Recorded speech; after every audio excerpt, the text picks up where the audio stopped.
Այսօր հերթական անգամ ինձ զարմացրել ու զայրացրել է մեր կանանց չարությունը։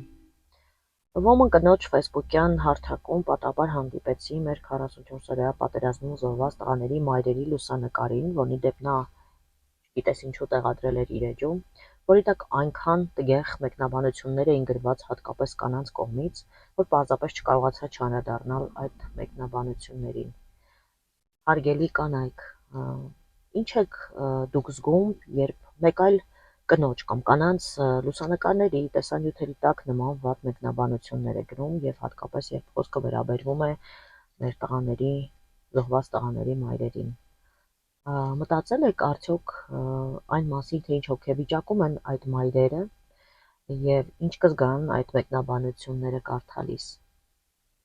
Որն է պատճառը, որ դուք թողել եք ձեր անձնական կյանքը, ձեր բոլոր գործերը, եթե իհարկե ունեք գործեր, եւ որոշել եք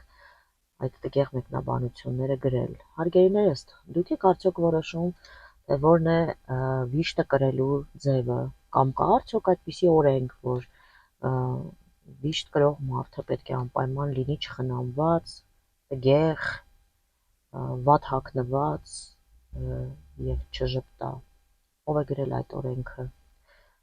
Լավ կլինի, որ այդ մեկնաբանությունները գրելուց առաջ բոլորդ նայեք ձեր մեջ, հասկանաք որն է ձեր խնդիրը, որն է ձեր հոգեբանական խնդիրը, ինչու եք դուք այդքան շատ ազատ ժամանակ ունենում, որ կարողանում եք տրամադրել դրան տարբեր կանանց քննադատելուն, վերլուծելու եւ անգամ տգեղ խոսքեր գրելուն։ Եվ հատուկ շնորհակալություն եմ ուզում հայտնել բոլոր այն կանանց, ովքեր լավ մեկնաբանություններ են գրել եւ փորձել են սատար կանգնել մյուս կանանց։ Հուսով եմ այս խնդիրը